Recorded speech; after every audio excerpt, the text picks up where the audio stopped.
Assalamualaikum warahmatullahi wabarakatuh. Perkenalkan, nama saya Dwi Hasmita Putri M. Natsir dengan NIM L0212111057. Baiklah, di sini saya akan menjelaskan tentang ekosistem terumbu karang.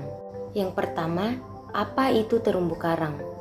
Terumbu karang merupakan ekosistem perairan dangkal yang banyak dijumpai di sepanjang garis pantai di daerah tropis. Terumbu karang adalah endapan masif yang penting dari kalsium karbonat yang dihasilkan oleh karang, Phylum Cnidaria, kelas Anthozoa, ordo Madreporaria, dengan sedikit tambahan dari alga berkapur dan organisme-organisme lain yang mengeluarkan kalsium karbonat atau CaCO3. Ciri utama dari habitat terumbu karang adalah tingginya tingkat keberagaman spesies ikan dan hewan-hewan lainnya. Kemudian penopang utama pertumbuhan terumbu karang adalah karang hermatipik dan algae koralin. Dan selanjutnya, unit dasar dari pertumbuhan terumbu karang adalah polip karang dan zooxanthella yang bersimbiose dengannya dan hidup dalam jaringan karang. Karang merupakan binatang sederhana, berbentuk tabung dengan mulut berada di atas yang juga berfungsi sebagai anus. Di sekitar mulut dikelilingi oleh tentakel yang berfungsi sebagai penangkap makanan. Mulut dilanjutkan dengan tenggorokan yang pendek yang langsung menghubungkan dengan rongga perut. Di dalam rongga perut berisi semacam usus yang disebut dengan mesentri filamen yang berfungsi sebagai alat pencerna. Polip karang terdiri dari dua lapisan sel yang sederhana, yaitu ektodermis atau epidermis dan lapisan endodermis atau gastrodermis. Dan kedua lapisan ini dipisahkan oleh jaringan penghubung yang tipis disebut mesoglea. Pembentukan terumbu karang merupakan proses yang lama dan kompleks. Berkaitan dengan pembentukan terumbu, karang terbagi atas dua kelompok, yaitu karang yang membentuk terumbu atau karang hermatipik dan karang yang tidak dapat membentuk terumbu atau karang ahermatipik. Karang hermatipik dalam prosesnya bersimbiosis dengan zooxanthella dan membutuhkan sinar matahari untuk membentuk bangunan dari kapur yang kemudian dikenal reef building corals. Sedangkan karang ahermatipik tidak dapat membentuk bangunan kapur sehingga dikenal dengan non-reef building corals yang secara normal hidupnya tidak tergantung pada sinar matahari. Selanjutnya, habitat terumbu karang. Biasanya kita mengetahui bahwa terumbu karang merupakan sekumpulan hewan kecil yang berada di bawah laut. Namun, terumbu karang ini ternyata mempunyai habitat sendiri.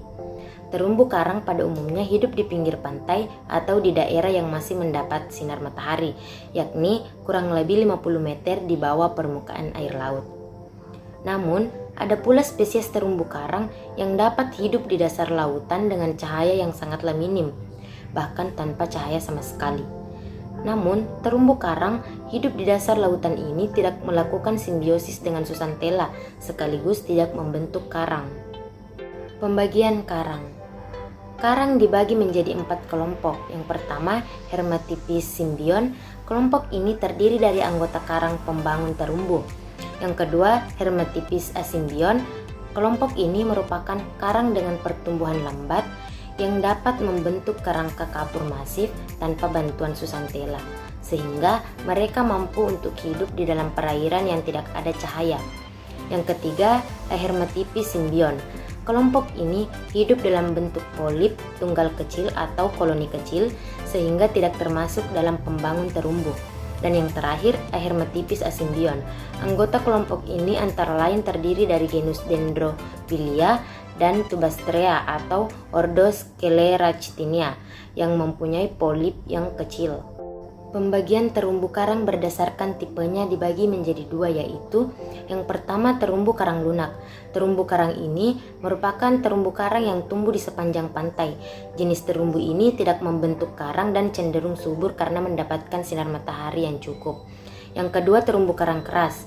Terumbu karang ini yang membentuk batuan kapur di dalam laut. Jenis terumbu ini sangat rapuh dan rentan pada perubahan iklim. Terumbu karang ini adalah pembentuk utama ekosistem terumbu karang. Berdasarkan bentuk pertumbuhannya, karang terbagi atas dua, yaitu karang acropora dan non-acropora. Perbedaan acropora dengan non-acropora terletak pada struktur skeletonnya. Acropora memiliki bagian yang disebut axial coralit dan radial coralit, sedangkan non-acropora hanya memiliki radial coralit. Bentuk pertumbuhan karang Acropora terdiri atas Acropora branching, Acropora encrusting, Acropora tabulate, Acropora submassive, dan Acropora digitate. Bentuk pertumbuhan karang non-Acropora terdiri atas coral branching, coral massive, coral encrusting, coral submassive, coral foliose, dan coral mushroom. Selanjutnya, tipe-tipe terumbu karang.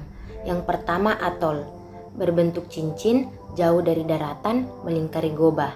Yang kedua, terumbu penghalang, berdekatan dengan daratan, contohnya Great Barrier Reef, dibatasi jarak yang lebih jauh dan laut lebih dalam. Yang ketiga, terumbu tepi, berdekatan dengan daratan, dibatasi jarak yang lebih pendek dan laut lebih dangkal. Kemudian, reproduksi terumbu karang. Terumbu karang berkembang biak secara seksual maupun aseksual. Secara seksual, terjadi melalui penyatuan gamet jantan dan betina untuk membentuk larva bersilia yang disebut planula. Planula akan menyebar, kemudian menempel pada substrat yang keras dan tumbuh menjadi polip. Kemudian, polip tersebut akan melakukan pembiakan aseksual. Secara aseksual dilakukan dengan cara fragmentasi sehingga terbentuk polip-polip baru yang saling menempel sampai terbentuk koloni yang besar dengan bentuk yang beragam sesuai jenisnya. Dan yang terakhir, ada 4 fungsi terumbu karang. Yang pertama, pemecah ombak atau peredam gelombang untuk melindungi pantai termasuk daerah mangrove. Yang kedua, mendukung perikanan penting. Dan yang ketiga, mensuplai zat kapur yang berguna bagi lamun dan mangrove. Dan yang keempat, secara kimiawi berfungsi sebagai penangkap karbon CO2 dan mengikatnya dalam bentuk kalsium karbonat atau CaCO3. Itulah tadi penjelasan tentang ekosistem terumbu karang. Sekian dari saya. Wassalamualaikum warahmatullahi wabarakatuh.